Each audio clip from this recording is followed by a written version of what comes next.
Welcome to the Michelle Mission, 2 Men, 1 podcast, every black film ever made. My name is Vincent Williams, and I'm joined as always by my partner. Hey, holla at your boy. This is Len, aka the Bat Tribble. And on tonight's show, we will continue, as my partner would put it, the Keke Palmer Renaissance by going back to when many of us were introduced to her for the first time. 2006's Akeelah in the Bee, starring Laurence Fishburne, Angela Bassett, a host of really good young actors. Curtis Armstrong, who I have to say, I'm sure I've seen him other places besides Revenge of the Nerds, but that's where I'll always think of him from. Directed and written by Doug Atchison. This was the choice of Lynn Webb on tonight's stop. But before we get into that, how you doing, Lynn? What's going on? Well, Vincent, I'm glad you asked because big things are going on here in Missionville. Oh, okay. First off, let's give a shout out to everyone out there that is watching us as we are streaming live via StreamYard to all of the usual destinations, that being Facebook, Twitch, as well as YouTube and LinkedIn. Hello, each and every one of you and all of you in the chat. Good evening. Good evening. Vincent. Yes, sir. I don't know if you were made aware of this, and if you were not, then that's my faux pas. Okay. The Michelle Mission was recently, as of just a couple of days ago, nominated for a Black Podcast Award. Well, that is just fantastic. I know. It's always good to be recognized. It is. We were nominated for the 2022 Best Black Film / TV Podcast. Okay. All right. We were nominated alongside Black Love, The Interviews. Okay. And the Pilot Podcast. Okay. And the Michelle Mission is right in there. All right. And congratulations to those two podcasts. Yes. As well. Yes. Big time congratulations to everyone. And it's very cool. It's very exciting to be nominated. It is always for an award. It's nice. All right. Nice to be recognized. Well, thank you for those of you who have supported us, and thank you for the nomination. And let's keep our fingers crossed. Yeah, let's keep our fingers crossed. I think they actually will announce the award sometime in October. Okay. So all right. But until then, I think we can get and kind of go and start our campaign. Our campaign. I can't go to Costco and grab one of the roasted chickens and just walk out and say, "Don't you know who I am?" No, not yet. No, because that might right, probably kill it for us, right? And it'd be in the paper, "Black man steals chicken." That probably doesn't look good. Yes, right. Well, it won't be Black Man because we've been nominated for the Black Podcast Award. Okay. So that means that the Chiron will say Vincent Williams of the Michelle Mission, formerly Michelle steals chicken. That's no good. That's no good. Okay. So we'll just campaign. Vincent was heard to say, "My name is Brett Favre." That's not even funny. I don't even follow sports. Boy, but you know that story, right? That's some bullshit right there.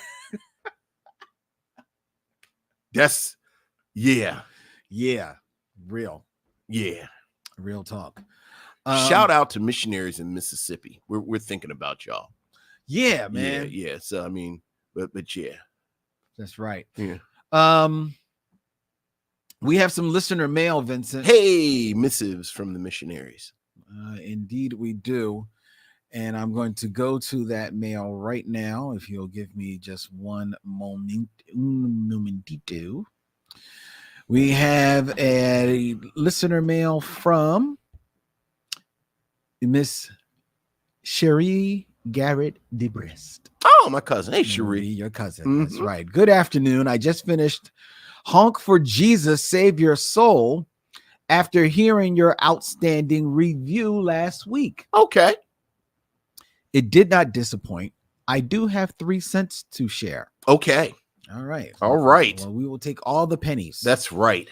Because we have to pay for the skywriting as we campaign.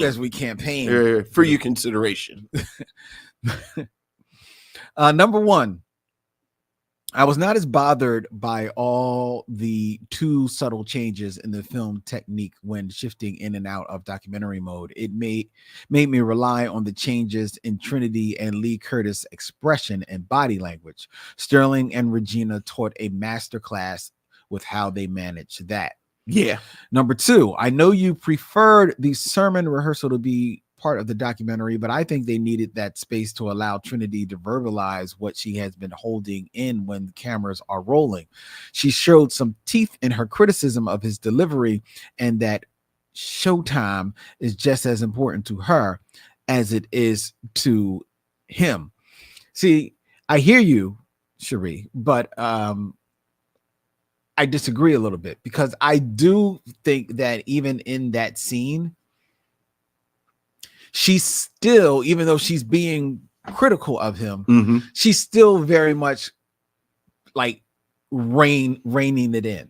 Yeah. And almost has still a bit of a superficial face about him, especially telling when he comes up to her after delivering it and gives her his reason for why he delivered it that way and how much he actually was heartfelt in his delivery of the sermon, and that's what he was trying to pour into the words and in his performance of the sermon up there on the stage.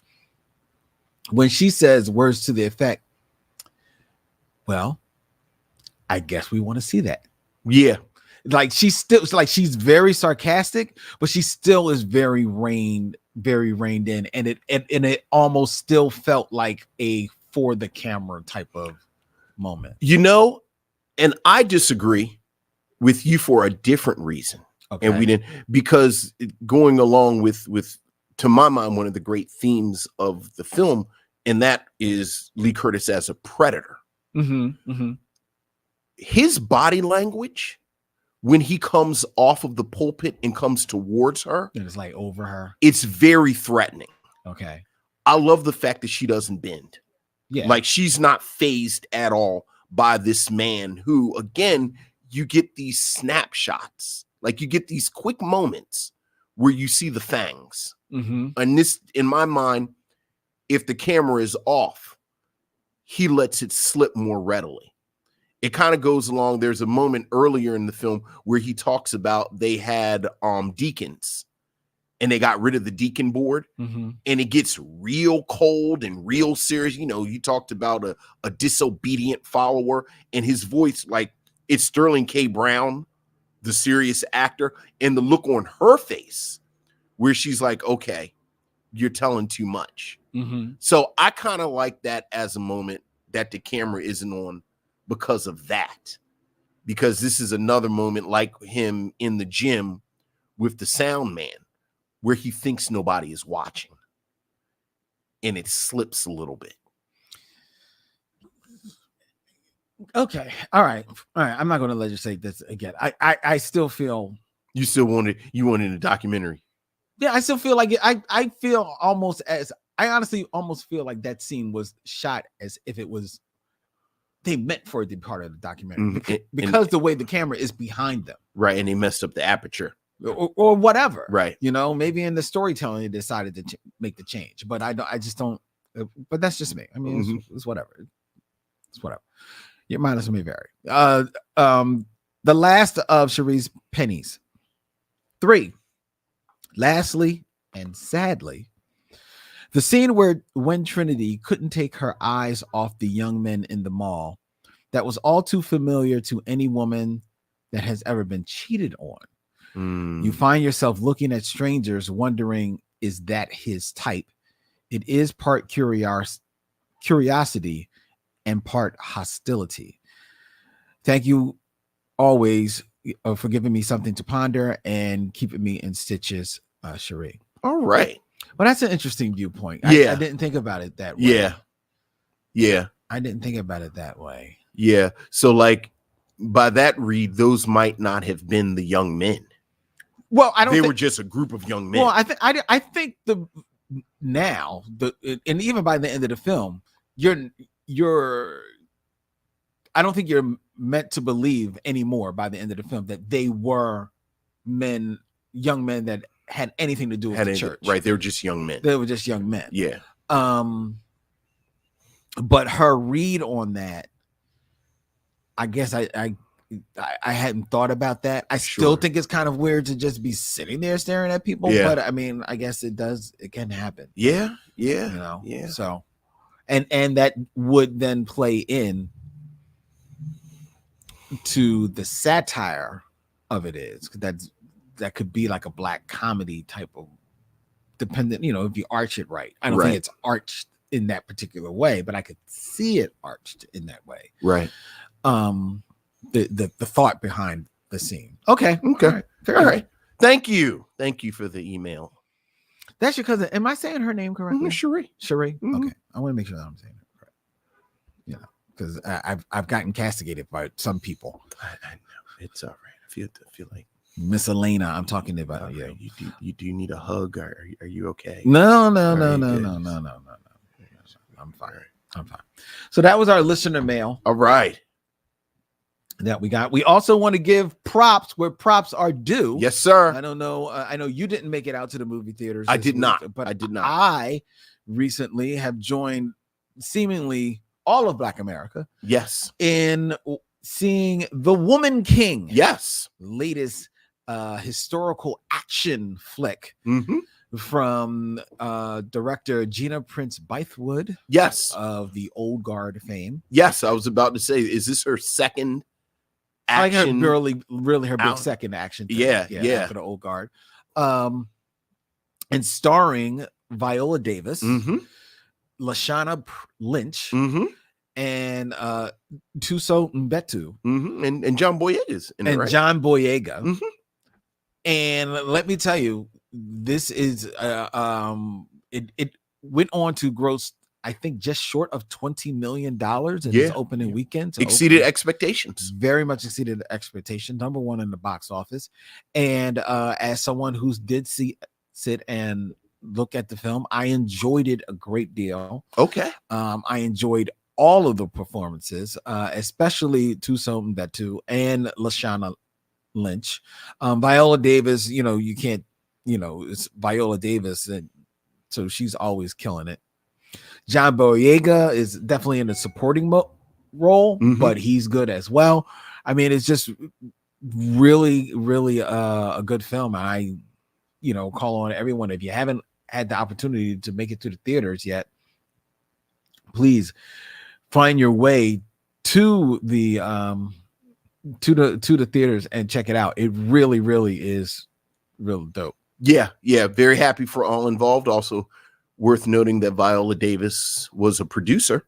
So, you love the business end of it. Yeah. Where Gina Prince Bythewood or Bythewood, because I've actually heard interviews. But it's the funniest thing is I heard an interview where both pronunciations were used. Right. But as a director, as a Black woman director, fantastic. Love the production. So congratulations to all. Yeah, and I listened to an interview of her on one of my favorite podcasts. Jamel Hill is Unbothered. She did an interview with her, and she was talking about how, this is her only her second action film, but she loves action. She loves doing it. I mean, I haven't seen this, but she's good in the Old Guard. Yeah, and she's no joke. Like, the action is fantastic and shot. One of her edicts of action is like, of course, like at times you have to have like special effects and things of that nature. But she's definitely, old school practical. And as much as possible, she wants the stunts to be done by the actors. Yeah. So almost every single one of these actors are doing their own stunts, and that includes Viola Davis, who has always been a beast, but Viola Davis is not 22 years old anymore. Right. You know what I mean? But they are all cut. They are all diesel. They are all no joke. Lashana Lynch she's already kind of like in that mode already because of some of the films that she's already done. Mm-hmm. But everyone else got like rock hard, rock steady, and it's just a beast. It's really just a very, very, very good film. I really enjoyed it. Excellent. From all aspects. All right. So let's see. Sharon Eldridge actually says that she dragged herself to see it Sunday night just to be sure to give it my opening weekend money. It was good, beautiful performances. Thank you. All right. Sharon. There you go. All right. Okay. What else do we need to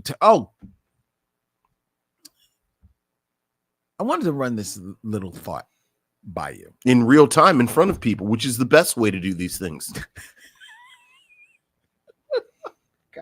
It's not like I was sitting here a half hour before the show started. I mean, sure, why not?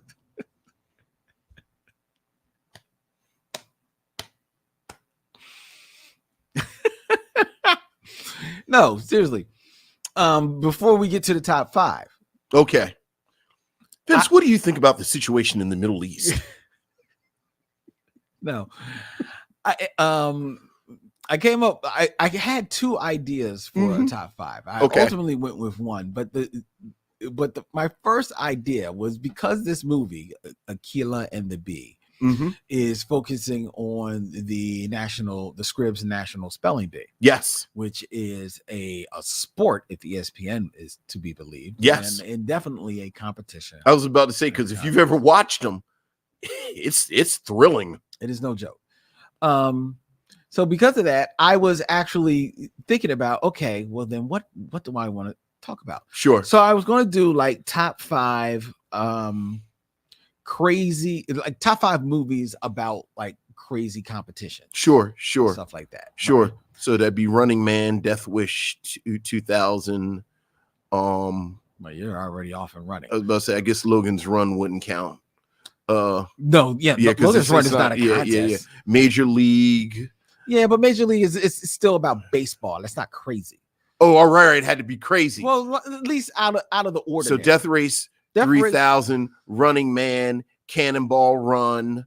But Death Race 3000 and Cannonball Run are also kind of like, like they're racing type of things. Yeah, but they're the setting is crazy, but like the whole idea of it is still like not as unordinary. It's cars racing. Yeah, well, Death Race 3000 is like Mad Max cars. True. I mean, but okay. So it's okay. Like, well, I mean, Cannonball Run, I'll give you, but come on, man. Death Race 3000, people are getting killed. Fair enough. All right. Fair enough. You actually said Running Man. I actually forgot about Running Man. How do you forget about the greatest crazy sporting event movie that's ever made? Single-handedly the reason why regular sports bore me. Well, here's why. Because as I was thinking about this, I started thinking about like I wanted a contest that was out of the ordinary, but I didn't want it to get too far into the weeds to like insane. So that's why like I didn't do the Hunger Games. Right. You know what I mean? And that's probably why Running Man never came to me. So I tried to keep it at least some level of groundedness because Akeelah and the Bee is still it's still it's grounded. Right. And so I was trying to come up with top 5, and I couldn't come up with a top 5. Okay. Because you know how sometimes you'll come up with 5, but there's one that just stands so far above the rest. Yes. That the other ones are just runner-ups to it. Exactly. In my mind, there was one that is so far above the rest. Like it didn't, like you can't even see number 2 through 5. And that would be Over the Top from 1987. Starring Sylvester Stallone. Like I ain't even make a graphic for it. Like, because like there's no more dumb yet weirdly grounded contest sports competition movie. I think that's a real thing though, isn't it? Like competitive arm wrestling, I think is a real thing. Okay. All right. First of all.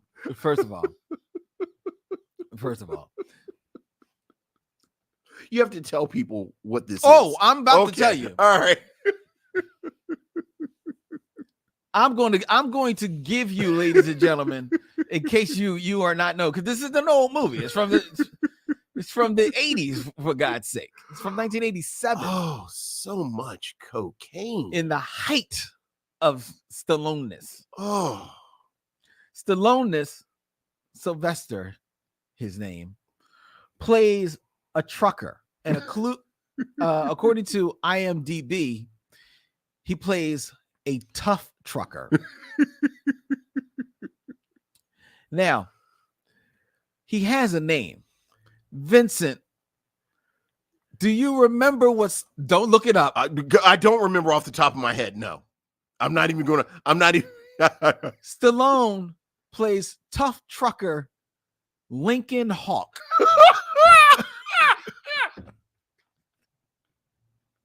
It sounds like the character was supposed to be black. That's the kind of name they always give to black characters.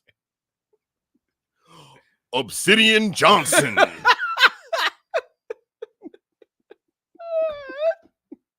Cole Jackson.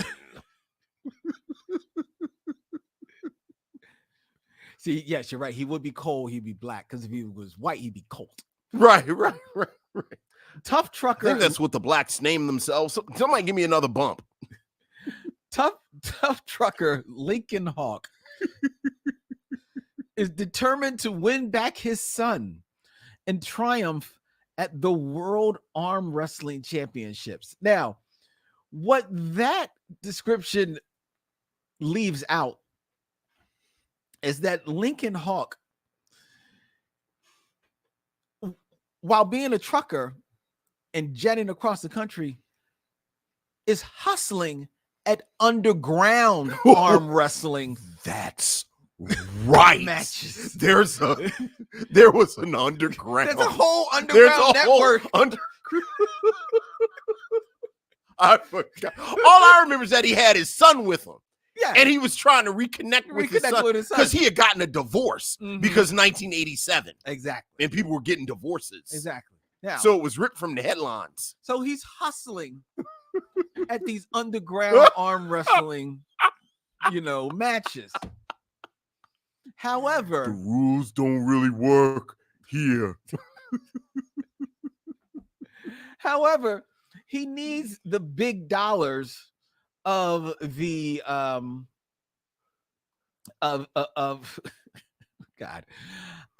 the national arm wrestling championship, because the winning prizes and the prestige. Well, it's not so much the prestige. He needs the $100,000 to secure a mortgage for a house, for his house, somewhere where you can live, Jimmy. You can have your own bedroom. I don't know if his son was named Jimmy, but it seems like his son would have been named Jimmy.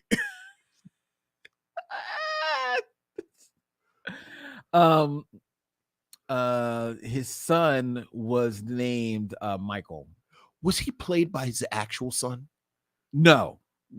Okay, so that was just in Rocky. That was just in Rocky 5. No, not Rocky 5. Rocky maybe 5. Is it 5? Because I think he's like a little older. Right, because that's the one with Tommy Gunn. Remember you told me 2 years ago he was an actual boxer, and it blew my mind. Yes. This ain't no boxing match. Because then they was fighting in the backyard. Okay, we're gonna have to pull this in because 80 Sylvester Stallone movies. I'll just sit here for a half hour. Oh God. So yes, Over the Top would have been so much better than anything else on the list. Yeah. Except Running Man. I'm glad you didn't think of Running Man. Because those two would have been like the anchor stores of the shopping mall that would have been your top 5 over the top sports movies. Farrell Blackwell, I don't know whether or not this is actual or not, is saying that, Over the Top was a role that was meant for Carl Weathers. You know what? But Sylvester Stallone taking the role is what led to the rift in their friendship. First of all, I didn't even know Sylvester Stallone and Carl Weathers were friends. I mean, I knew that they were in a movie together. I mean, of course you knew they were friends. Like, I mean, that's one thing about Sylvester Stallone and Arnold Schwarzenegger. Like, I think they really hooked up a lot of black actors. A lot. Look, I think they always pulled people in. Like, I think in certainly the Rocky movies. Okay. I did not hear that. I've never known that about the Over the Top background story. Yeah, me neither. But certainly that's something I'll be looking into. I didn't. Well, do that for your own podcast. We won't be doing it for this one because that will not be on this podcast. Lincoln Hawk does sound like a black character. Well, yeah, Lincoln. Like, Lincoln doesn't sound like a white guy would name themselves Lincoln. Okay. Are there any famous white Lincolns besides Abraham? Like first name Lincoln? No, I don't know. All right, go ahead. I thought you were looking at that. No, come on now. You know I'm okay. So that's not my top. That's 5. Not your top 5. That's not my top 5. All right. So then I went another way, thinking about Akeelah in the B. Okay. And you kind of like leaned on it in the beginning in your intro in regards to Keke Palmer. Yes.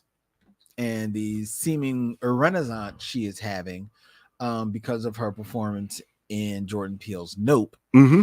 And as well, and to me, I think she also does an incredible voice performance in Lightyear. Okay. And she was my favorite part of the HBO Max series Legendary. Okay. As a judge on that show that is about ballroom. Mm-hmm. Ballroom houses. Yeah. Mm-hmm. That. So thinking about that and thinking about her career, I decided that I was going to do the top 5 Black Girl Magic, the acting division. Okay. Now, what this is young Black actresses that have found a way to be successful in movies when they were young. Okay. And continue to find success in the movies. Okay. Even at an older age. Okay. Okay. And I kept it fairly recent. Sure. You know. So starting at number 5. I have Storm Reed. I was hoping Storm Reed would show up. Who was seen in A Wrinkle in Time, the Ava DuVernay movie, which is not that old, actually. I know. But was also very recently seen in the Suicide Squad. Yeah. In a smaller role. She's in something else, either coming out or just like I just saw Storm Reed somewhere. Well, I know she is.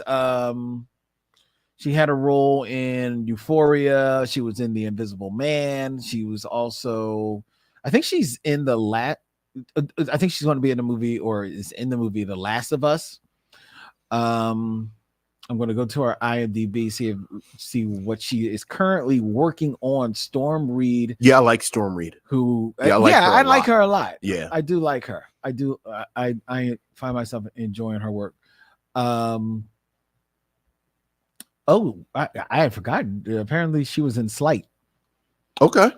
I must have missed her in Slight. Euphoria, The Invisible Man, When They See Us. She was of course. When They See Us. I'm not exactly sure because I'm going down. Okay, but yeah, Storm Reed. Yeah, absolutely. Storm Reed doing good work. Mm-hmm. So and I, I wouldn't be surprised if she didn't find her way to television, but I would be happy if she was find a way to just navigate in the movies. Right. Keep it moving. All right, number 4.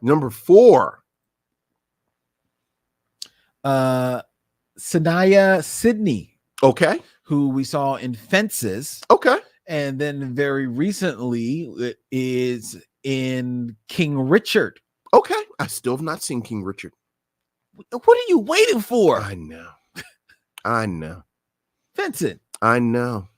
come on, man. I know. You need to get up on it, man. I know. This rewatch of DuckTales isn't gonna. Are you rewatching that? I am rewatching. I actually am.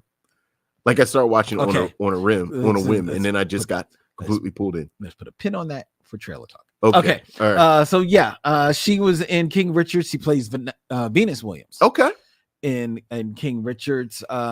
She was also the young girl in Fast Color, a film that we both enjoyed. And she was phenomenal. Excellent in Fast Color. Excellent in that.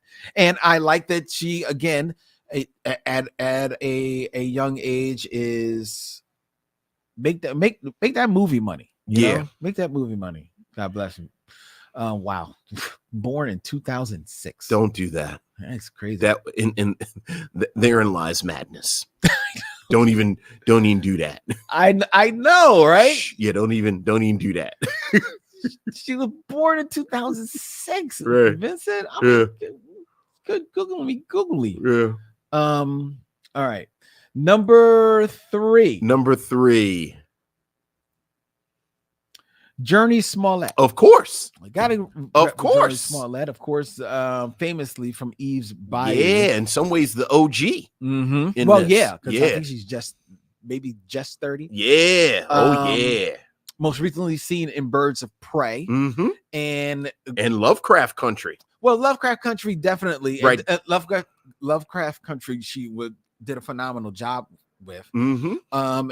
And she's a standout enough in Birds of Prey that there is talk, and I believe pre-production work being done on a spin-off film. Yeah, well, Black Canary. Now, who knows what's happening with HBO? Yes, whether or not that'll actually come to bear.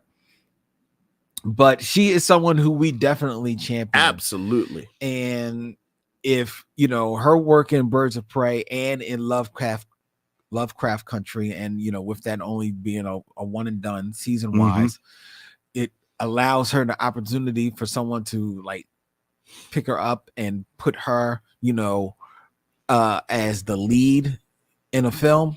I really hope that happens. Oh yeah, enjoy her work a great deal. Number two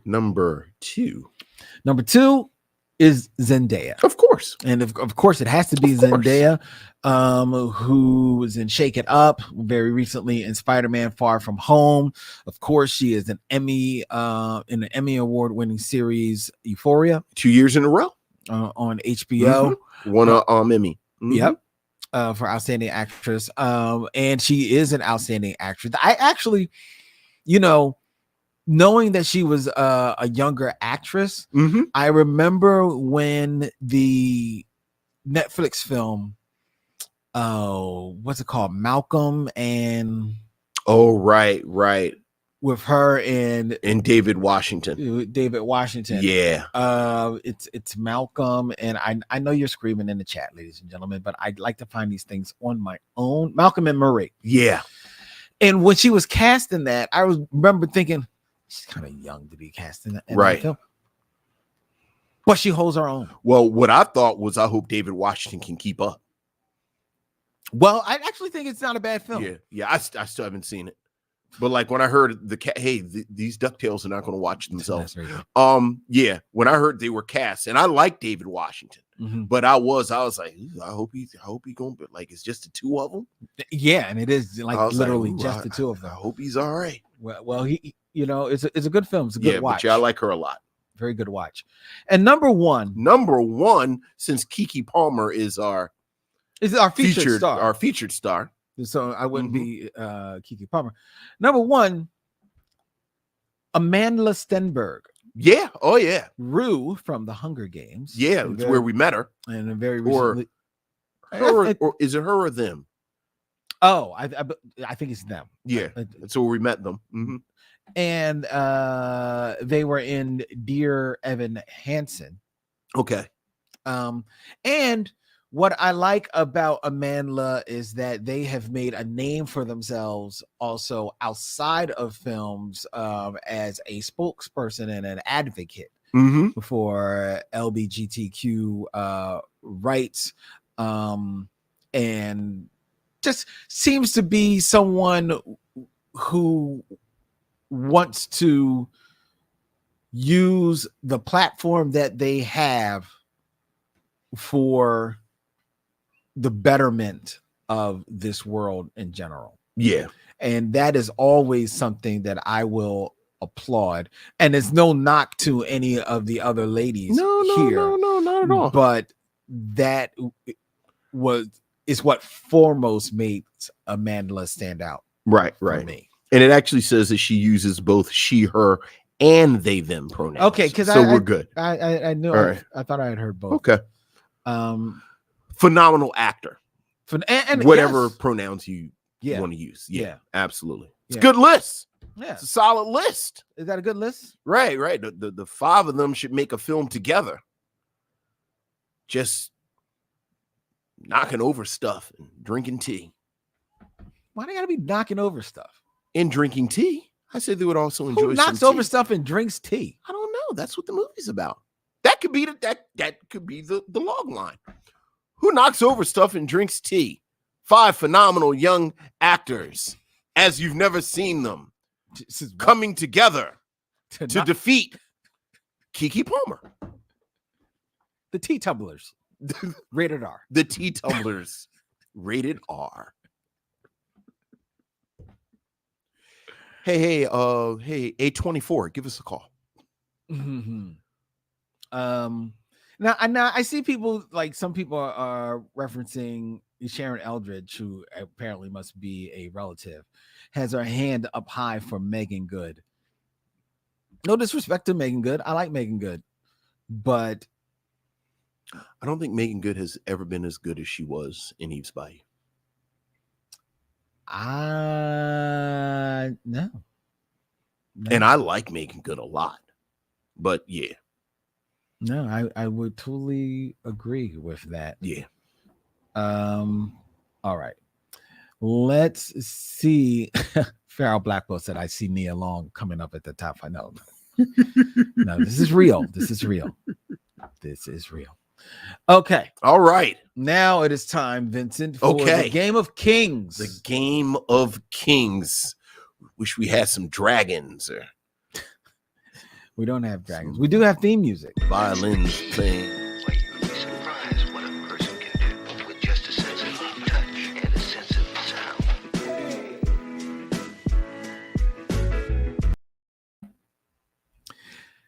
6 Degrees of Durville Martin. All right. Ladies and gentlemen, where Vincent will attempt to get in 6 movies or less from a actor of my choosing to the 70s heartthrob that is Durville Martin.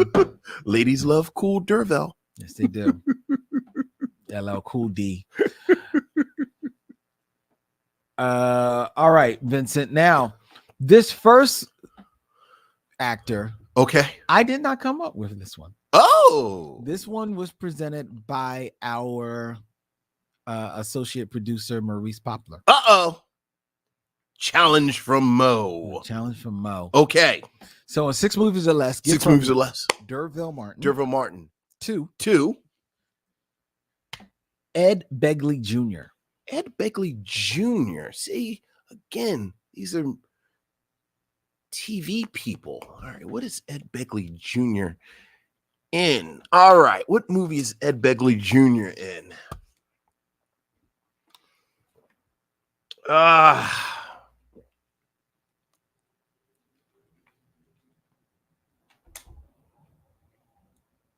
You should be able to do it in 4 movies. If I can remember what movie he's in. Ed Begley Jr. was in what was he in?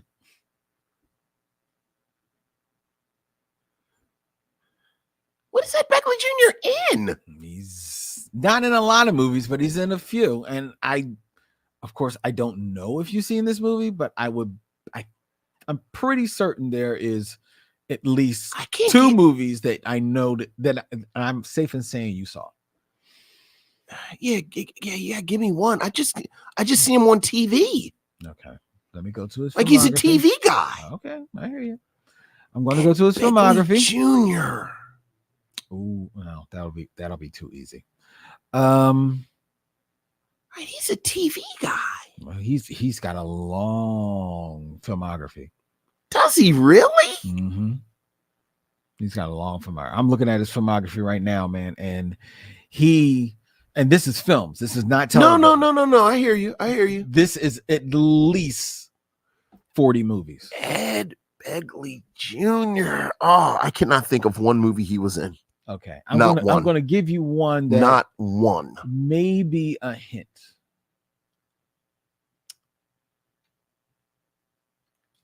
He was in the femme fatale version of Ghostbusters. The new one? The one with the women? Mm-hmm. How they rope him into that? They had a role. He's done quite a few roles. All right. It's not going to be fun. I can get to that. Yeah, I can get to that pretty easy, but that's not fun. Okay. Well, because old girl is in it with Chris is in top 5 with Chris Rock. That's right. Yeah. And then Chris Rock is in well, it doesn't look like you would go any place. Is in Boomerang. Okay, with Eddie Murphy. Yeah, so yes, that's no fun. All right. I'll give you one of the movies that I think you've seen. Okay.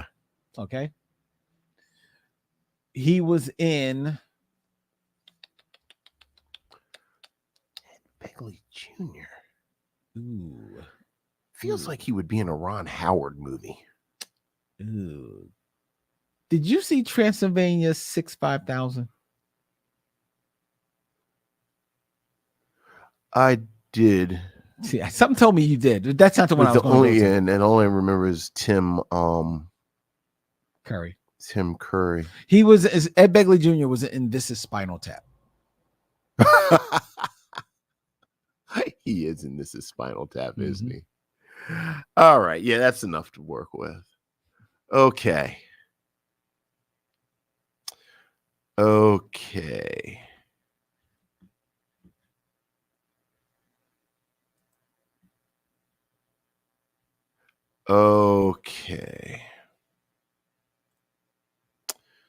So, Durville Martin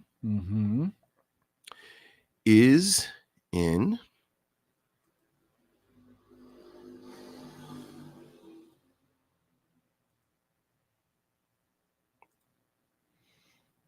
because we just brought her up. Durville Martin is in 5 on the Black Hand Side with Leonard Jackson. Leonard Jackson is in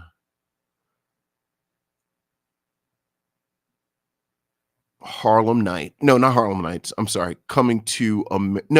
He's in Boomerang with Eddie Murphy. Eddie Murphy is in Coming to America with Samuel Jackson, who's in... Oh, no, I'm being too cute. That's going to be too many because I was trying to get to Fred... what's his name? Willard. I was trying to get to Fred Willard, but it's going to be too many. Is Fred Willard in Spinal Tap? He's not in Spinal Tap, but he's in one of the other. I was just going to do the Christopher Guest. Look, he's in same thing. He's in 5 on the Black Hand Side with Leonard Jackson. Leonard Jackson is in Boomerang with Chris Rock. Chris Rock is in top 5 with I'm going to Ghostbusters. What's Leslie Jones with Leslie Jones, who's apparently in Ghostbusters with Ed Begley Jr. Okay, very good. You got there. Yeah, you got there. The other film that I figured that you saw with him is a Christopher Guest film, Best in Show. He's in Best in Show. He sure is in Best in Show because he's the dude at the hotel. Yes. Ed Begley is in Best in Show. Yes. And who else is in Best in Show? Fred Willard. Well, I wouldn't even go on Fred Willard. Eugene Levy. Who is in a film with Samuel Jackson. What's he on with Samuel Jackson?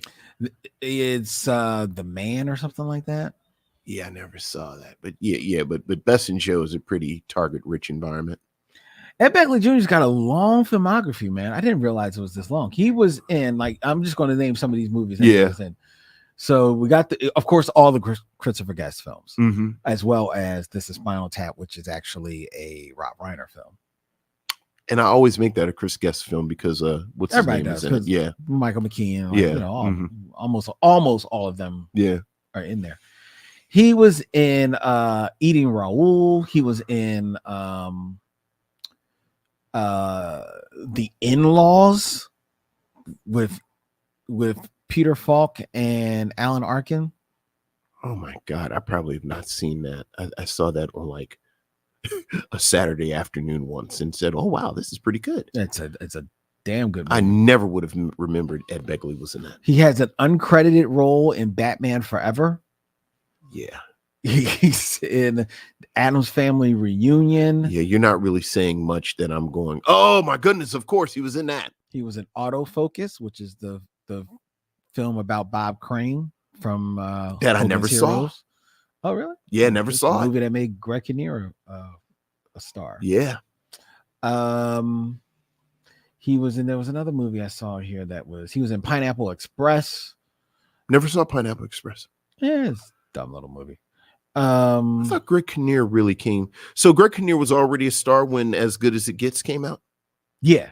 Like Autofocus was like his big thing. Yeah. That was his big I just thing. remember him from that. But go ahead. Yeah. Please continue. Yeah, that was all right. All right. Ed Begley's a good one. They're a good one. That's a good one. All right. Okay, Maurice. That was a good one. All right. Now. Okay. It's my selection. Okay, your selection. And this should be easier for you. Easier than Ed Begley, hopefully. All right. In 6 movies or less. 6 movies or less. Get from Durville Martin. Durville Martin. 2. Jim Carrey. Jim Carrey. Interesting. Okay. We probably had a little fun with Jim Carrey.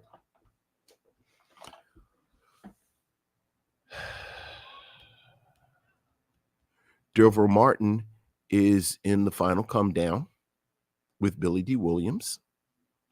Billy D. Williams is in Empire Strikes Back with Harrison Ford. Harrison Ford is in The Fugitive with Tommy Lee Curtis. Tommy Lee Curtis. Tommy Lee Jones. I'm sorry. Tommy Lee Curtis. Yeah. I'm back. I'm still back on Honk for Jesus. Tommy Lee Jones, who is, of course, in Batman Forever. With Jim Carrey. Very good. All right. There you go. Well done. All right. Well done. Why were we just talking about Batman Forever? I just mentioned it. Okay. That's what I was going to say. Why was I thinking about Batman Forever? You said Ed Begley Jr. was in that uncredited? Uncredited. He asked to take his name off of it, I guess. It's like, I don't really. Right. I'll take the check. I'll always take the check. Yeah, always take the check. Yeah. Fuck the credit. All right. So there you go. All right. So there we go, ladies and gentlemen. All right. So that was very good, Vincent. All right. Shout out to you, my buddy. Good. Well done. Looking at everyone here in the chat. They are screaming. I know they are. They go in. I know. Well, actually, from what I can see, it's there was a bet of whether or not you would mention the Truman Show, but you didn't need the Truman Show because you went to Batman Forever for Jim Carrey. I'm a fan of the Truman Show. I love the Truman Show. I'm trying to think, but so Jim Carrey and what's my man's name? I just lost him in the Truman Show. I love him so much on Westworld. I just lost him. Oh, it's oh God, I just lost it too. Looking right at him. His name is. Just look in the chat. I know they're yelling it. They're not. What is his name? Not Ed. Ed Harris. Ed Harris. Besides Ed Harris, I don't remember who else is in the Truman Show. I feel like the young woman is someone, not at the time, but Yeah. now is someone. I'll look it up. I do love the Truman Show. That is one of the movies that I I find myself looking at. Love the Truman Show. Laura Linney. Laura Linney plays his wife. Yes, but she plays but she's in on it. Everybody, well, remember, everybody is in on it. Yeah. Ed Harris, Noah Umberg is Emmerich is in there. He's a good actor. I like him. Yeah, that's one of those films I find myself like every time it comes on, I find myself sitting down and I watch it. One of the very rare little rants that I have are the interesting films that Jim Carrey made in the 90s. Some good films. Like, but not even necessarily. I mean, they are good, but just interesting. Yeah. Like Cable Guy, Eternal Sunset of the Spotless Mind, Truman Show. Eternal Sunshine of the Spotless Mind. I've watched that movie 2 times. Both times, that movie has left me absolutely crumbling in emotions. I will never watch it again, but I absolutely adore that movie. And he just was making these really interesting movies. Yeah. And he's really, really good in them. Yeah. Really smart. Yeah. Deliberate. I mean, yeah. And the Truman Show was so ahead of its time. That came out around the same time as another movie that starred Matthew McConaughey that was kind of like the same type of thing. Mm-hmm. Like looking at the real life of some, like cameras mm-hmm. looking in on the real life of somebody. And I think it was one of those situations where the 2 films, as far as like box office, kind of like canceled each other's out. Mm-hmm. And I think definitely Truman Show has lived on. Right. To be the superior film. But that's the one thing I do remember about when it came out. Yeah. And I think Jim Carrey being in it, I think people were kind of left cold because they thought it was going to be, because you weren't sure, and they thought it was going to be kind of madcap because the commercials kind of it's like we were talking about last week, and people got to the theater and thought that someone pulled a fast one on them. Mm-hmm. Yeah, good one. All right. Well, no, watch a Truman Show, but all right, go ahead. All right, name 3 movies. 3 movies that aren't black films. You find yourself, I gotta watch them. I mean, all right, so I won't say the obvious ones. You know, your Scarfaces, your Goodfellas, that kind of stuff. So not the AFI top 100 ones. Because all of it, well, except Scarface, but I mean, I don't know if this. Well, how about a film that I don't know if this would be. Well, yeah, it's a lot of stuff that you probably can figure out. Like The Day the Earth Stood Still is one of my favorite movies. The original. Oh. The original. The Day the Earth Stood Still gets, if that's on. I'm in. Certainly we've talked about Jaws before. Mm-hmm. Trying to think of one that's not kind of genre-y.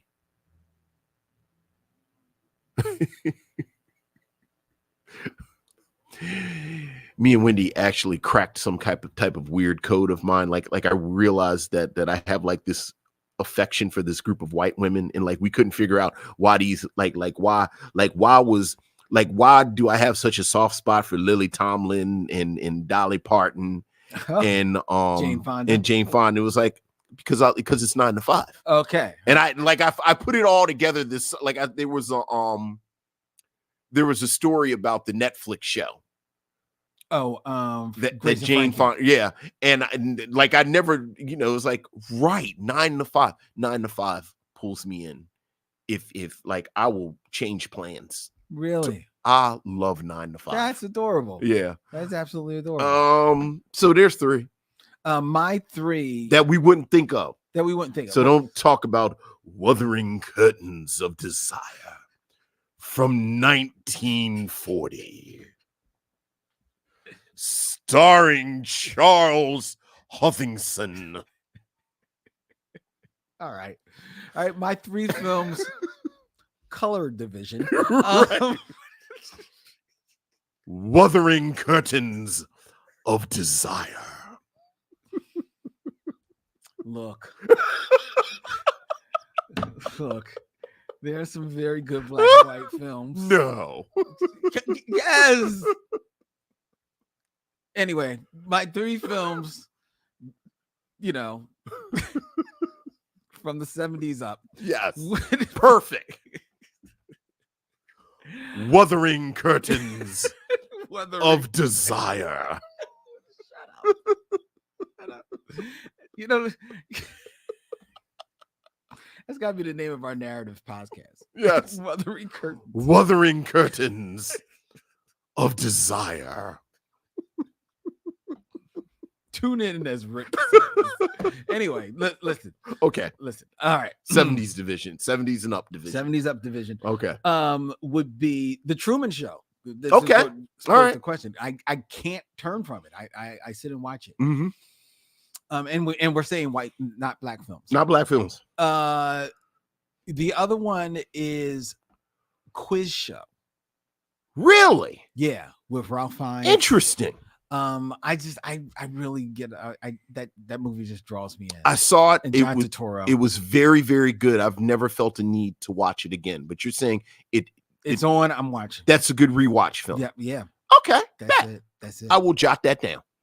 And then my other one, and this is in my top 5 of my favorite films of all time. Mm-hmm.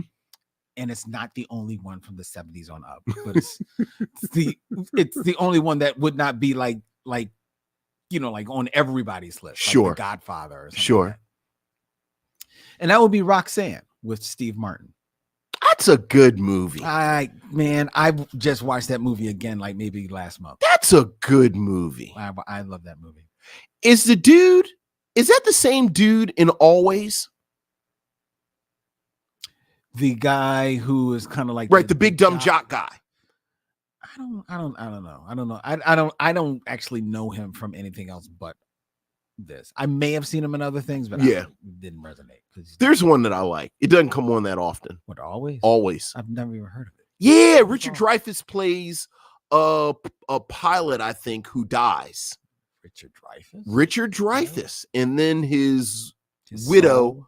falls in love with the dude that he either inhabits or he's guiding the dude. It's a neat little movie, but I always conflate that with Roxanne. That's why I thought it was the same dude. Big, tall, square-jawed white guy is the foil. And that's pretty much what that guy is. Yeah, and Roxanne. I'm trying to picture Richard Dreyfuss as a pilot. It's a weird movie. That's weird right there. Yeah. And now I want to look it up. I'm sorry, because you got me with Richard Dreyfuss as a pilot. Richard Dreyfuss, 1989. How about that year? That's not him. Okay, that's not him. This is Brad Johnson that is in this film Always, which is so directed by Steven Spielberg. It sure is. I didn't know that. And it stars sure is. And I love Richard Dreyfuss, but it stars one of my favorite actors of all time, Holly Hunter. Yes, that's right. It's in that movie. Okay. All right. This has been white movie talk. Sometimes we watch the movies with the whites. This has been the Spielberg mission. Yeah, let's go watch a white movie tonight. Miss Makiba says, Vince saying dude brings me such joy. I can't do it justice, Vincent. Give her one. Dude, it's the Baltimore. Anyway. All right, let's get into our review of Akeelah and the Bee. All right. But first, it's time for trailer talk. All right. Where I will take a pin out of, okay, why are you watching DuckTales? What happened So, I'm always organized and reorganized in the comic room. So I was bagging and boarding some comics, and I was up there just sort of putting some stuff together. And I actually pulled down the Life and Times of Scrooge McDuck. Oh, which I have on my Of shelf course as you well. do. Of course you do. And I realized I never watched the end of DuckTales. It was on, of the reboot. The reboot. There are 3 seasons, and I never watched the 3rd season. So then I just started at the beginning. And yeah, because a lot of people who are longtime fans of DuckTales may not know that the rebooted series, which is streaming on Disney Plus, yes, sir. it's not necessarily serialized, but there is a through line. It is, and it's pretty deep. Yeah. With the knowledge. Yeah. That's the other thing. Like, it does a really good job of, hey, sparkly every week stuff. Mm-hmm. But there's a lot going on in there for the Disney head that, Yeah. And even more of Disney head, if you are someone who got into Uncle Scrooge and his origins with Carl, the creator, Carl Barks, and everything like that, they pull fairly liberally from that, his origin. They very did. Yeah. Well, you're saying Carl Barks, but that's Don Rosa. Well, true. Don Rosa did Life and Times, right? I'm saying, but Don Rosa is the one who unified everything in those books, and in a lot of ways streamlined it. Yes. He's taking the breadcrumbs that Carl Barks. So I would say, certainly Carl Barks is the creator, but DuckTales would not be DuckTales without Don Rosa. Fair enough. Yeah. Fair enough. Are you enjoying it? Oh, I really am. I mean, it's 22, 23 minutes. So it's a perfect little bonbon. I can't knock you. I mean, this is the guy who just finished its 8th rewatch of the Venture Brothers series. So I can't knock you on right. Which I kind of drifted off a little bit with that because Venture Brothers crawls up its own I know ass you say that pretty quickly. I know that you say that. Like by the 3rd season, that thing is Byzantine. It is. Yeah. But it still rewards. And this is talking as somebody who was watching an episode every night. I was like, wait a minute. Oh, wait, okay, let me go back to this episode from the first season. Yeah, I mean, look, I enjoyed the heck out of it. Anyway, that's cool because I didn't finish DuckTales either, so that gives me a reason to fire up the Disney Plus. Yeah, outside of She-Hulk. Yes. Outside of She-Hulk. So and the new Star Wars series is coming out this week. I don't care. It's getting good reviews. I don't care. Did you like The Mandalorian? The Mandalorian, I loved. I love The Mandalorian. I think it's more that season 1 and 2. Did you like Rogue One?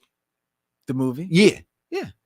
This is a direct prequel to Rogue One. See, and that's the problem.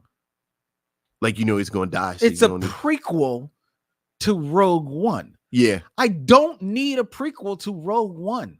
I mean, you don't need anything, but, I like, See, but here's the thing. Here's the difference between Star Wars and what Star Trek is doing.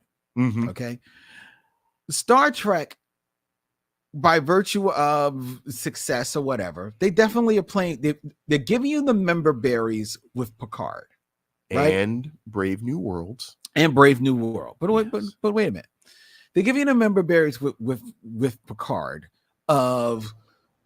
Let's face it, as much as there are huge TNG fan, original series fans, there probably is just as many TNG, Next Generation fans. So they're giving you all those member berries, right? But they're playing around with a character that is still alive, and they're playing around with stories that you don't know. You don't have an idea of how it ends, so at least it is something new with them, right? With Strange New Worlds, like you mentioned, they're dealing with really a few characters who you know where they're going. Like, where Spock's going to end. Right. You know where Uhura's going to end. Right. And you know where Pike is going to end. Right. But especially because Pike also knows where he's going to end in that series, it's giving you a different viewpoint on his mindset as well, Mhm. as well as introducing other characters that you don't know anything about and you don't know where they may land. Okay. Okay, so it, and as much as it can be, they are still new stories, explored territory. That's not even getting into Discovery, which is way off in the future, Mhm. and not even getting into Lower Decks. or Prodigy, which are, well, Prodigy is also in the future. Mhm. And Lower Decks is kind of like in an area that has been unexplored Mhm. by any of the other properties, right? I think Prodigy may be in the same time period. Yes. I mean, Prodigy and Lower Decks may be in the same time period. Right. This is they're both post Voyager. Right. Post Voyager. Right. Right. Star Wars keeps going back Further and further. further back, and then playing with characters that you already know where they're going to land. And then to try and make their stories interesting, they just give you more member berries. That's all it is. And they are scared to go to hell forward. Now, maybe they don't want to go but so much forward because of the movies. And they don't know what the hell they're going to do. Right. And they tried to go movies. forward, and the crybabies. The crybabies made them backtrack again. They ran scared through a temper tantrum with the last one. Yeah, Star Wars fans, man. I mean, just man up, grab your cojones, and steam forward. Right. You know, it's funny, we were talking about the Lord of the Ring fandom before we started the show, and I was like, yeah, well, that's the oldest of the fandoms almost, but boy, that's Star Wars fandom. That's a tough crew right there, the Star Wars fandom. But anyway, yes, I'm rewatching DuckTales. Yeah. Now, Aaron Fry brings up that on Disney is Gravity Falls. Yes, which I heard great things about. So have I. And I think I watched one episode and I enjoyed it, but I didn't finish it. Me, that's the same. It never started to see. Yeah, and I think it's one of those things you got to commit to. You got to commit to. Got to commit to it. And I don't know if I can. It's on my list. See, I kind of want to put it on my list, but it is a show that, as far as I know, was meant for kids. Yes, it's not an animated like adult show, right? Or even like a teen show. Right. I started this conversation saying I'm watching DuckTales, though. So true. You see, at least Venture Brothers is an adult. There's cursing and nudity. There's an orgy. See, there you go. It took me out. Yeah. I was like, whoa. Really? Anyway. You want to talk about Akeelah and the Bee? I suppose. I can't think of anything else to shove here into. No. I think we've trailer talked. We've talked through the trailer. All right. We've reached the end of the trailer, and we're at the door of the trailer, and we're going to leave the trailer. All right. And get into our review. 1 second.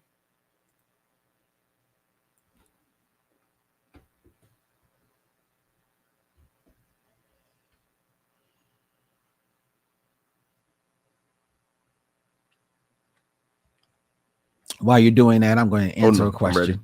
Okay. Oh, well, I already said I'm going to answer. All right, go ahead. Farrell Blackwell said, in the same spirit, can Marvel or Disney ever completely move on from the Infinity Saga characters? They are. What do you mean? Can they? They already are.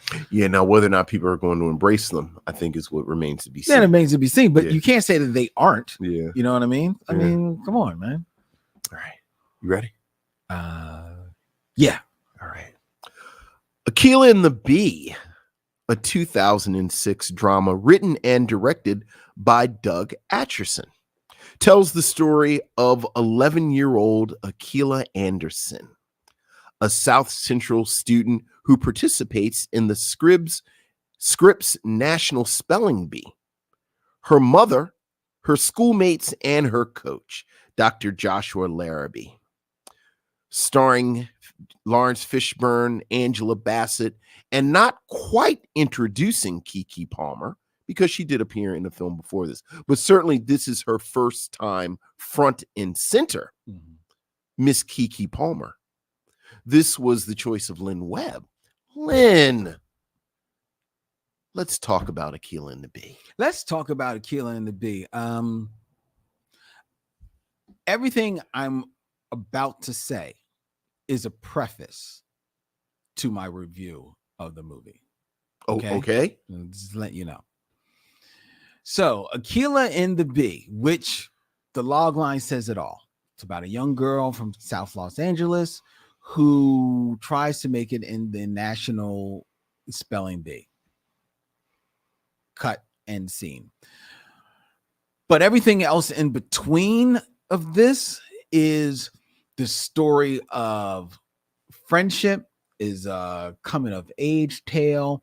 It is a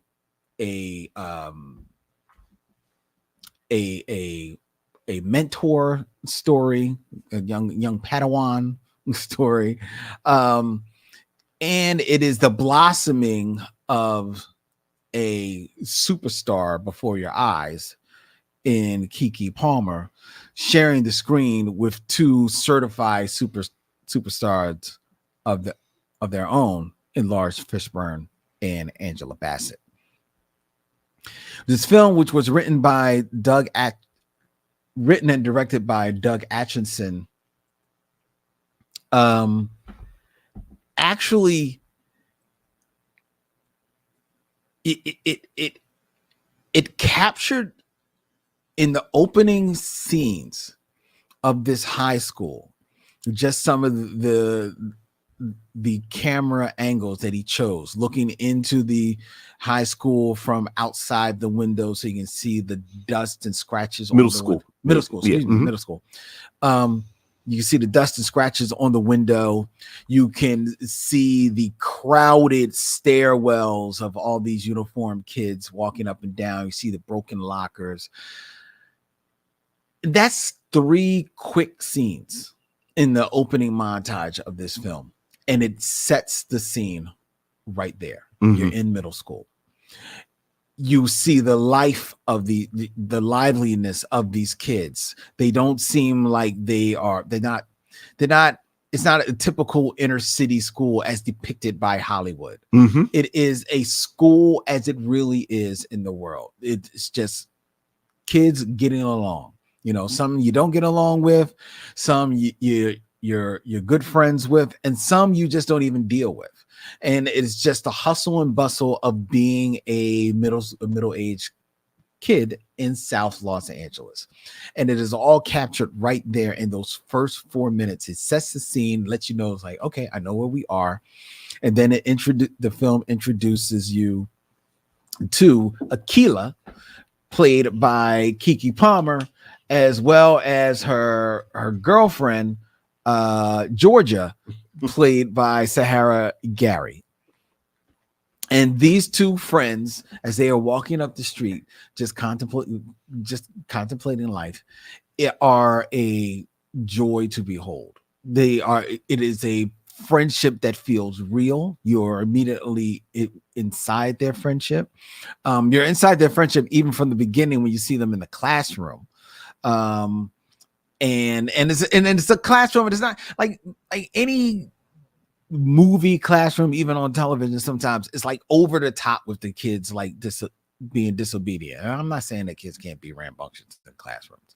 And these kids were being like, typical kids in a classroom, in that, yeah, are they talking and they being a little loud, but they're not being like straight belligerent or ignorant. They're being middle-aged kids, and even there, you still feel their friendship.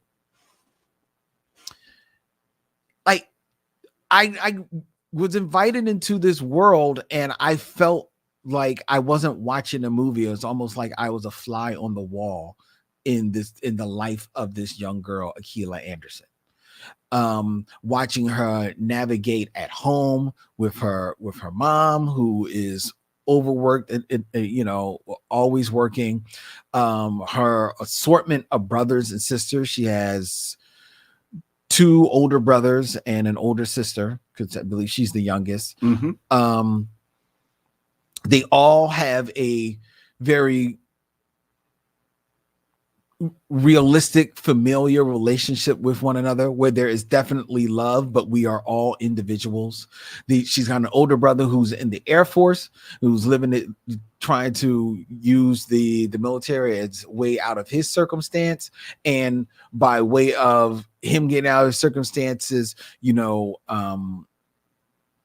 in the corner for his younger sister to use all of her gifts to get out of the circumstance. She's got an older sister who is a young mother, but apparently is still, you're not left to believe that she is like, crazy or anything like that. Right. She's a young mother, Right. and she's got a younger brother who is maybe falling into the streets. He's kind of dipping his toe in there, and you don't really get a whole lot of insight into his world, except that the mother is against it, which makes good sense. And you get a little dip into that because he's in that family, despite what he's getting into, he's still got a little bit of a head on his shoulders, right? And there's still love there with the family. So all of that feels 100% real. And the other thing that I loved about that as well is that, and I want to give props if I can find it, is that all of them feel and look like a family. There's a resemblance throughout all of them that I appreciated anyway. Akeelah is they are all dealing with their mother who is working home. She's a single mom. She's a widow. And Akeelah had in only 6 years, because she's 11 in the film, but she lost her father when he was 6. But in those 6 years, she developed quite a bond with her father, as all of them did. And she seems to be the one that is kind of like taking on a lot of her father's attributes. They both wear the glasses. They both have a thing with words. And Scrabble. So she seems to be the daddy's girl, daddy's little girl. And she has this natural affinity for spelling, or reminding or memorizing words. And because this is her connection with her father, we learn later in the film. Spoiler for a 20-year-old, almost 20-year-old movie. Well, 16-year-old. So we learn that she has this affinity for spelling. A good teacher wants to get her into the spelling bee in school. The principal, played by Curtis Strong of Revenge of the Nerds fame, and like he knows he's always going to be Revenge of the Nerds. But to your point, it's done great work since then. He's the principal. He backs, you should do this. One, yes, I ain't gonna lie, this would help the school. It would help our little Crenshaw middle school. But 2, for yourself and what this could do for you. And he has a old college roommate who was also a teacher and aspiring spelling bee contestant in his past, played by Laurence Fishburne, who eventually agrees to coach Akeelah for the national bee. And that's when the young Padawan situation comes in. And he, by way of teaching her and coaching her up for the spelling bee, is also, coaching her up for life, for how to deal with life, how to reconcile with your intelligence, not to be ashamed of who you are, who you want to be, and to fully embrace the idea of manifesting all that you can be. And he gives her all of the weaponry that you need for that. He gives her, he teaches about spelling, but he also teaches her about self-confidence. He also breaks down the cheat code about how she's able to spell, and by keeping things in time, they make that work. He also teaches her about about being honest and forthright and dignity, being and also being mindful that you may sometimes reap what you sow, because Akeelah has to bend a couple of rules so that she can make her way to the B, and it's only through the machinations of the movie a little bit that things do play out the way that they do, so that she can make it to the B. And I shouldn't say machinations of the movie because it all feels very real. It all, Right. 100% Yeah, absolutely. Real. It doesn't feel like any type of plot contrivance here. So, and even though this is a spelling bee movie, this still has all the features of name the sports movie, Right. that you know, name them, from a basketball movie, a baseball movie, any boxing movie. Sure. It's got all of those in there. You know, she's the underdog at the spelling bee because she's from Crenshaw. There's kids at Woodlawn Hills, which is across town, who have a Latin class, and they have access to seemingly better schooling and better opportunities to really, you know, get a leg up in this contest. The reigning second place finalist, I think like 2 or 3 times second place finalist, is at this school in Woodland Hills, and he is a young boy who is like driven to win this by his father. Yeah. And a scene that is all too familiar from any sports film that we've seen before as well. Right. So all the trappings are there. And there's even, like, you know, at the Woodland Hills, there's a young boy named Javier who becomes like her boy, quote unquote. Maybe I don't want to say there's a romantic thing between them, but there's a little crush. There's a little crush. There's a little. I don't even know so much as a crush as just an acknowledgement by the two of them that each other's cute. Yeah. But and with that, we're still going to stay in this lane because we've grown into good friends. And he and Javier, just to give him his propers, is played by J.R. Villarreal, and he is great throughout this whole film. Yeah, I mean, he basically, to be fair, he's playing like his character. He's not asked to stretch a lot, but what he's asked to do, he does very well, because he easily could have been over the top. He's not. He still is in the lane, in the realistic, real world of this film. I mentioned Laurence Fishburne, Angela Bassett as Akeelah's mom, Laurence Fishburne as her teacher. Angela Bassett is in full Angela Bassett mode. She's good. She's a stern mother. She's a mother that, as stern as she is only because she has witnessed what these streets could do. The streets took her husband away.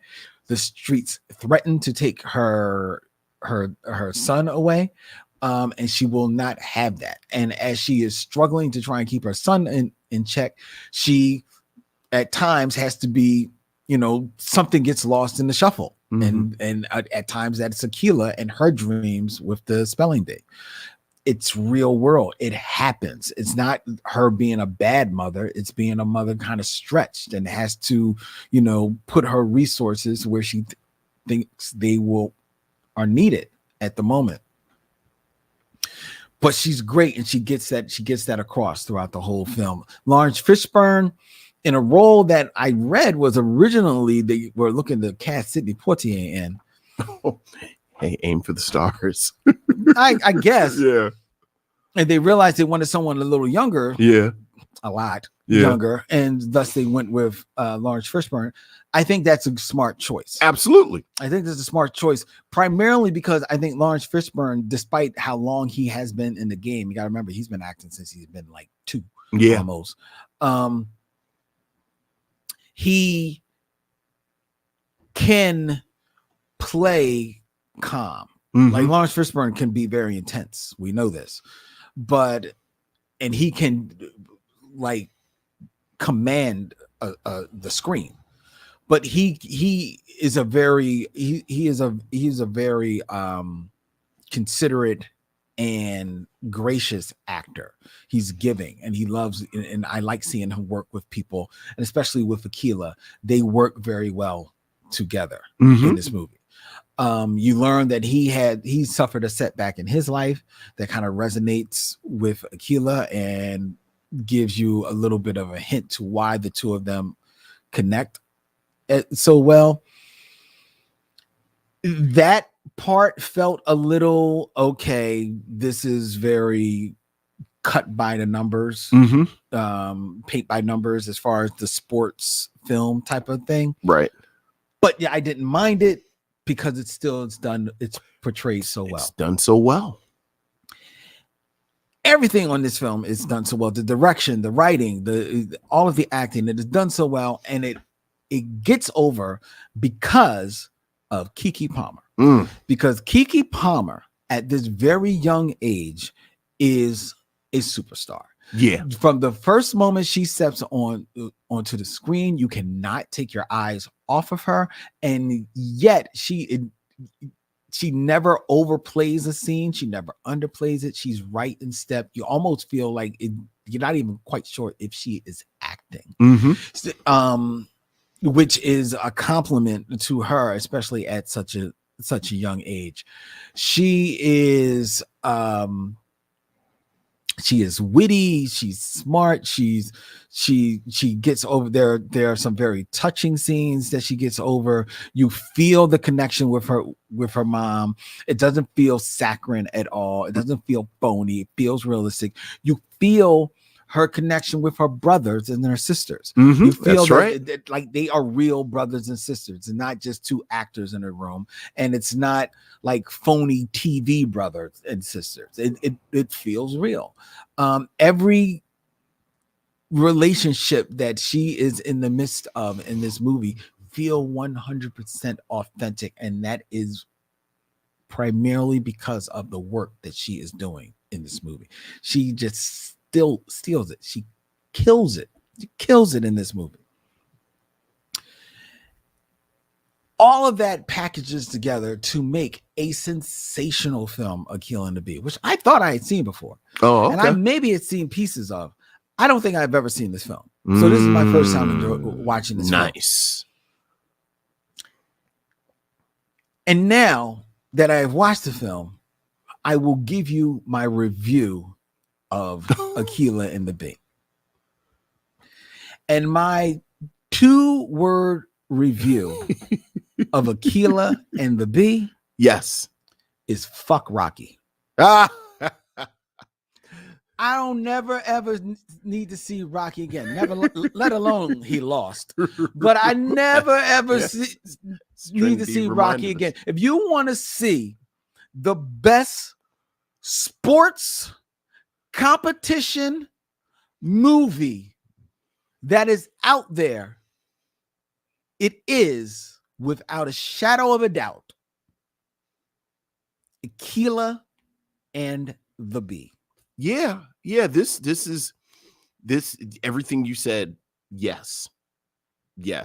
I think before I even get to that, I will say this. I think this is a wonderful love letter to the power of community. Like I think there's this wonderful transition that Akeelah goes through in the movie. As he mentioned, she lives in South Central. This is a film that does not sugarcoat the challenges that this community is going through. Like you said, very early, they let you see that there are parts of this community that is poor, parts of this community that's, her father has fallen to violence. It looks like her brother has fallen in with the local heavy, who they even though they don't spend a lot of time with it, it is heavily implied that he is a drug dealer or some type of criminal. And throughout the film, you see the transformation in her understanding that this is a community. This is her neighborhood. This is who she is repping. And this is who carries her and supports her. Yeah. And I love that aspect of it. Everything you said about the direction is razor sharp. And I wish that Doug Atchison would have done more I know. and would do more. I know. Because this is an amazingly confident director in this film, whether we're talking about the establishment of different places, whether we are talking about setting up a spelling bee in such a gripping manner. There are moments where Akeelah is with Dr. Laramie in his home and his use of natural light. Like they're actually bathed in golden sunlight. Like it's just this perfect environment for her to learn all of that. This is Laurence Fishburne and Angela Bassett at the height of their powers in their careers. Like in 2006, they've both been in films already that will define them as actors. And they both give really subtle performances. Like I think Laurence Fishburne as Dr. Laramie, who is haunted by the tragedy in his life, who is he has that gruff that you get from the mentor, but you can tell he loves Akeelah just because of everything that he's gone through. I think Angela Bassett had a very difficult job with Mrs. Anderson, the overworked widow. And I think in the hands of a lesser actress, this would have been stereotypical. She would have been shrewish. She would have been bitchy. She would have been every stereotype of the black woman that we fight against. But Angela Bassett does such a wonderful job of, as you said, she's just overextended. Yeah. She works all the time. She has 4 kids. And a grandbaby. You can tell that the oldest son is the star. And he's fine. And he's off at the Air Force and he is fine. She never really says it, but you get the sense Kiana is good now. But you feel like maybe she feels like I took the eye off the ball with Kiana. Which is why she's where she is. Which is Kiana why she has a baby. The baby. The older sister. And then you have the younger son, played by Julio McCullum. Yeah. Who did such wonderful work on The Wire. And I wish he would work more as Terrence. And she got to keep her hand on that boy because he is trouble. And as you says, Akeelah just gets lost in the sauce because I'm dealing with all of this other stuff. But Angela Bassett has heart. Angela Bassett has nuance. She's got a little bit of humor in her. Like she's fantastic. So you have these two titans of actors with Angela Bassett and Laurence Fishburne.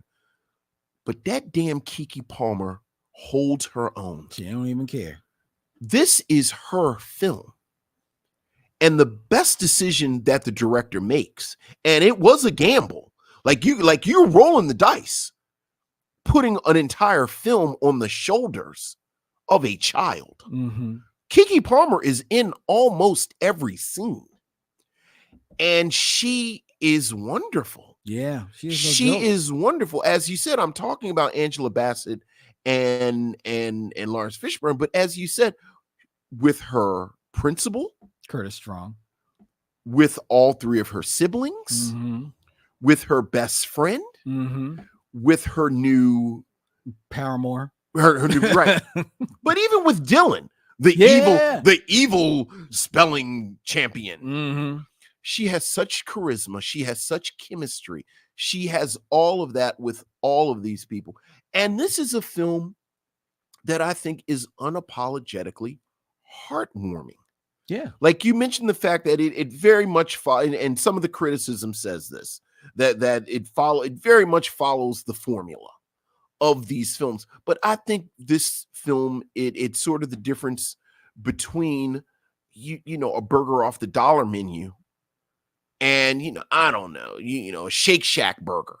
Like they're both burgers, but one is infinitely better than the other because of the quality of the ingredients. So that even though you know the beats of this film, they are so lovingly rendered that you can't help but love it. And I have to say, for all the talk of it being a sports film and following the formula of a sports film, I love the spoiler, the subversion at the end. Oh yeah, where she basically practices the greatest martial art of all, where she turns an enemy into a friend. And she and Dylan come to this place together. And I love that. Like, I loved everything. Like, I have to say, I was sitting, there were parts of this movie today, I was like getting a little welled up. Yeah. Like, it was like, this is so heartwarming and beautiful. And it's a great film. It's a great film that has aged very, very well. I think very well because, I mean, like, face it, it is the spelling bee. The spelling bee is always going to be the spelling bee. This is what it is. You get up there and you spell. Right. So it ages well because of that, but also because of even in 2006, it's not a film that leans on the vernacular or the technology of the time. And it's a film that is about these characters dealing and these people making their way in this world, which, let's face it, is a world of another time, a spelling bee. Right. Most people don't spell now because there's spell check on your phone. Yeah. Let alone a dictionary. They don't even have the dictionary. You don't even have a dictionary. And the dictionaries were on your phone in 2006. Yes. So the story, the setting of it, in a way, even though it's contemporary, is still of another time. It's kind of timeless. Which makes it timeless, which makes it something that you can always be there. You can always root for. Yeah. And I think that also, even though it does show the different stratas in which the kids at Woodland Hills live versus the kids in Crenshaw Middle School, neither of them are played up. Like, the kids in Woodland Hills aren't being picked up in Rolls Royces. Look, I think you have two depictions. It's kind of like social scientists say. Like, social scientists say that everyone in America defines themselves as middle class. Like, we all think we're middle class because middle class is code for regular. These are two depictions of regular. Like you said, Woodland Hills, except for Dylan, who has a personal tutor, they have a school tutor that they all share. Dylan don't have a personal tutor. He's got a mean old father. No. Remember, Dylan says Dylan actually says he has a personal tutor, not tutor, coach. Okay. That's right. You know, they have the school coach. It's a nice school, but like you said, nobody is coming in a helicopter and all. Javier has a nice house. He says, my dad writes books. It's a nice office, but it's not the set from Arrow or Bel Air. Crenshaw, where she lives, it's a lot of trash on the ground. Like I said, Derek T, heavily implied, is into some type of crime. But it's a neighborhood. It's a community. You see the same people over and over. Everyone comes together to coach her. Like, I love the fact that he's the big, he's the big heavy in the neighborhood, but Derek T is part of the neighborhood. And he helps to coach her as well. So that in a lot of ways, I think this is superior to a lot of these sports films, because even the antagonists, they aren't really bad guys. Like, very early on, you find out that Dylan has this overbearing father. Yeah. So, like, Dylan is kind of he's a little jerk, but you get where it comes from early on, which then when you get the subversion that I talked about at the end, where the two of them are basically bantering with each other, it feels natural. Mhm. Like this isn't some last minute thing. Right. And even that, I think, like I said, this is just such a heartwarming, beautiful film. And you said that Dylan is a jerk, and maybe he's a bit of a jerk to her when they first meet. When Right. she comes to the school and he's like, gives her a word to spell. She can't spell it, and he's like, "Well, if you can't spell that, then you need to get out of here." Right. You know what I mean? And like, yeah, he's a jerk. He's a jerk there, but it's almost like he's a jerk because he just doesn't know any better. Right. And once he gets to know her, there's you can sense actually throughout the film that there's a begrudging level of respect for her that is always growing and welling in him. Right. Which is why at the end when they do face off and she's like, yo, your father's going to be like mad at you and everything like that. I love that he's like, listen, my dad is just mad because he ain't never won nothing. He never won. Which is fantastic. Well, I loved it. It's such a fantastic little detail. Because he just delivered. My dad ain't win nothing. That's all he mad about. I ain't thinking about him. Right. So this isn't a matter of you're going to let down the family name because you come from a line of champions. Yeah. You're just that whack sports dad. Yeah. And Dylan already has his like yes, would he like to win? Because of course, who doesn't want to win? Right. But he even says like, I've won second place 2 times in a row. Right. My career is set. I know where I'm going, school. I know where I'm good. I already know what I'm putting in the essay to Princeton. You know what I mean? Right. I'm good. So you do what you gotta do. Right. And we'll either make it happen or we won't. Right. You know what I mean? So I love that coming together. I saw in the chat that Down to Mars girl says, shout out to the friend who wanted to be a flight attendant, wonder where she is now. Boy. That is Georgia, played by Howard Gary, who apparently didn't do much else acting wise. Boy, that made me laugh out loud. She said, if I could spell like that, I know I could be a flight attendant. I know. I did love that. She was so look. She was fantastic. What I also appreciated about her and appreciated even more so about this script is that the script found the time to like you said, it has like the breadcrumbs about the son dealing with the streets. Yes, dirty. Right. And you get the scene where Mama Angela Bassett is like yelling at him, like, no, you're not going to be out on these streets. You're going to be in here. But you also get the sense that is like she's fighting an uphill battle. Yeah. Like the streets are still calling. I think he's actually back on the streets. Right. And she got to go to work. And she got to go to work. You know what I mean? So you never know how that's going to play out. But the friendship between Georgia and Akeelah, because you're introduced to the film through it, like right at the beginning, you're invested in it.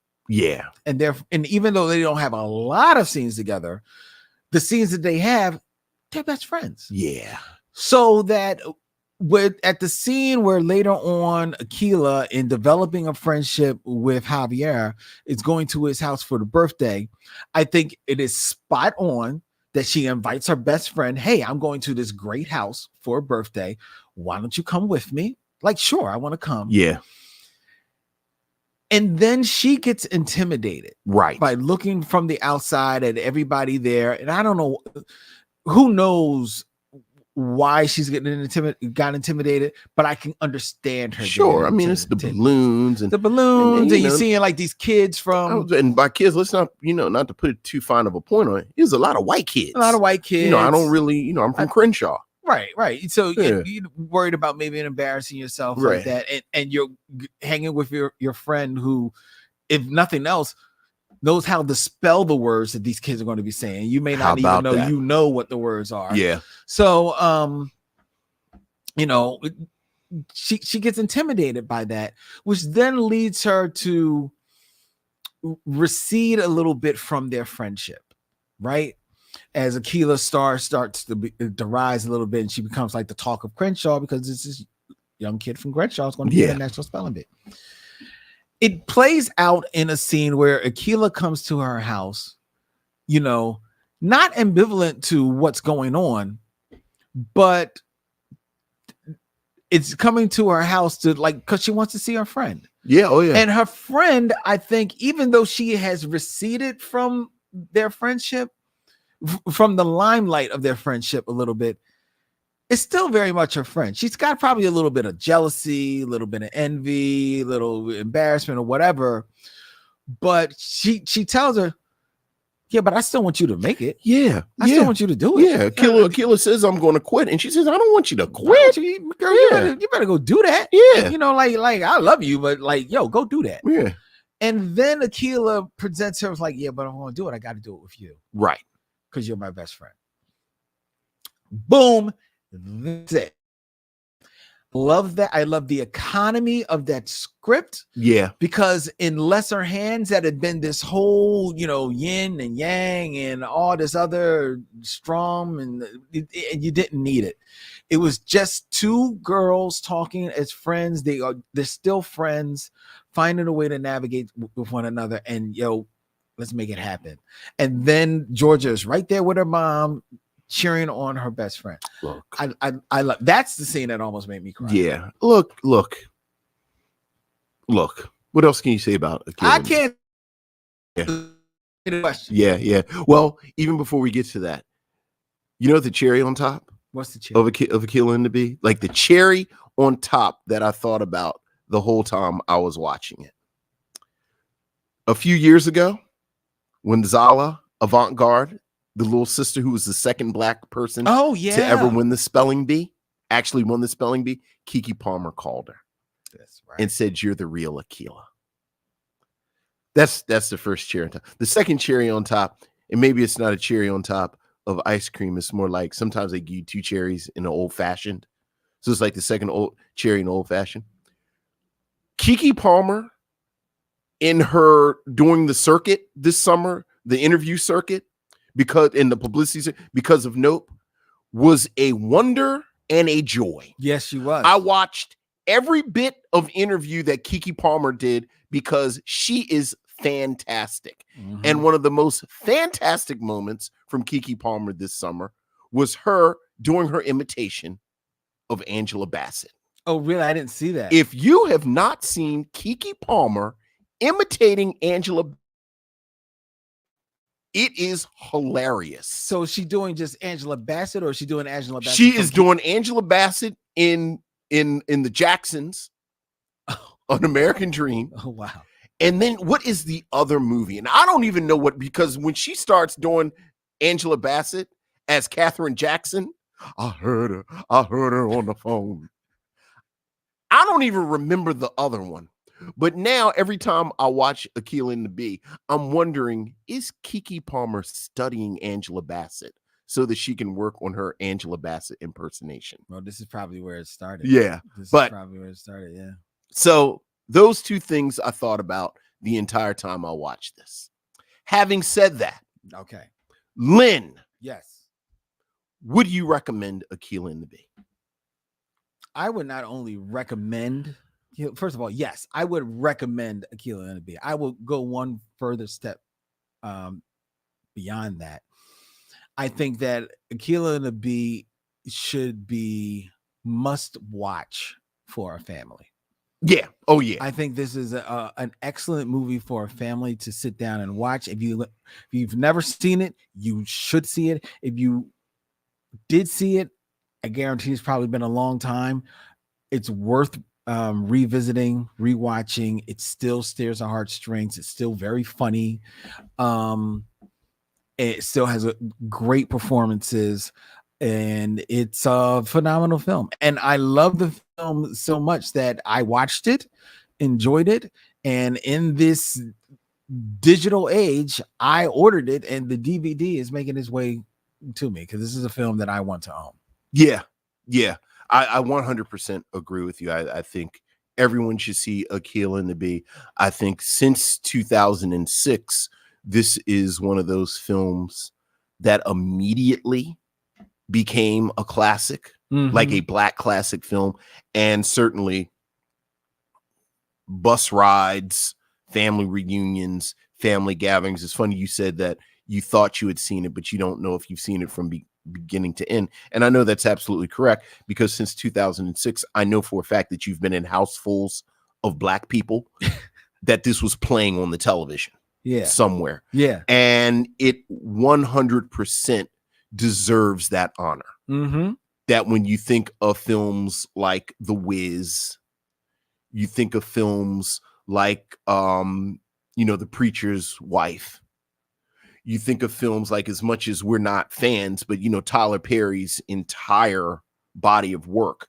I think this very much deserves to be in that sort of honored number of films that is played at stuff, so that the whole family watches it and the whole family takes it in. Yeah, this is fantastic work. This is absolutely fantastic. Okay. Okay. That Tyler Perry stuff took me a little bit. I mean, the people decide this. That's true. Right? The people decide. That's true. That's true. And everything don't get to be played. That's very like again, you've been to many Black Thanksgivings gatherings, much like I have. Everything don't get to be on the TV. That's very, very true. That Big Mama, Lil Keisha and them, your cousin you see once a year, and the men can't grumble and turn to football. It sits on the TV. You talking about a damn show mission? That's the mission right there. What film gets to sit on the television after Thanksgiving dinner? Not many. Exactly. The list is short. Yeah. So there you go. The list is short. Definitely. All right, ladies and gentlemen. Before we get to the film that we will be reviewing next week, which is not a film.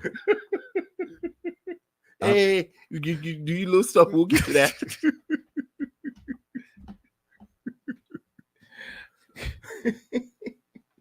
I think it's safe to say that the film from next week will not be on any television after Thanksgiving dinner. It may be the Thanksgiving dinner. Do you stuff? We will get to the film for next week. But before we get there, I invite you to check out the Micheaux Mission 2 Men 1 podcast. Every Black film ever made. Go to micheauxmission.com where you can hit swag and check out all of the cool designs and gifts that we have available for you from our good friends at TeePublic. The Micheaux Mission has a voicemail. Leave us a voicemail at 215-867-9666. Tell Vince and Len what is on your mind. You can also email us at micheauxmission@gmail.com. Like and follow us on all the social medias, Instagram, Facebook, Twitter, at Micheaux Mission. You can also subscribe to the Micheaux Mission on YouTube or on Twitch. But on YouTube, you can go to youtube.com/Micheaux Mission. Subscribe to us. Check it out. And wherever you check out our podcast, please give us a 5-star rating and a review, because that helps people find our show. We're trying to make our way to 200 reviews by the end of the year.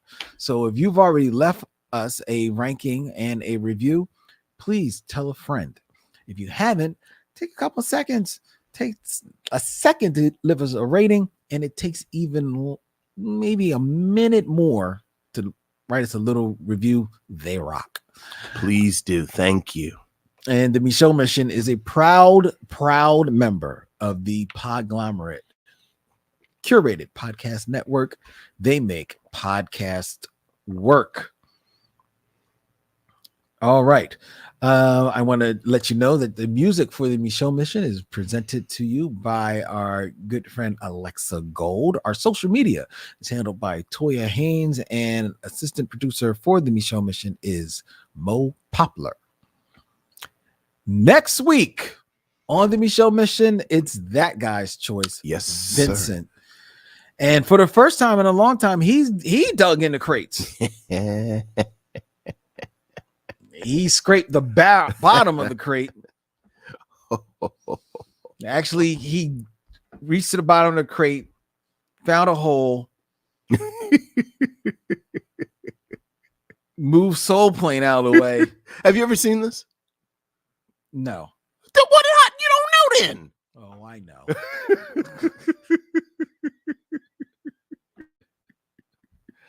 I know. From 1968. Yes, sir.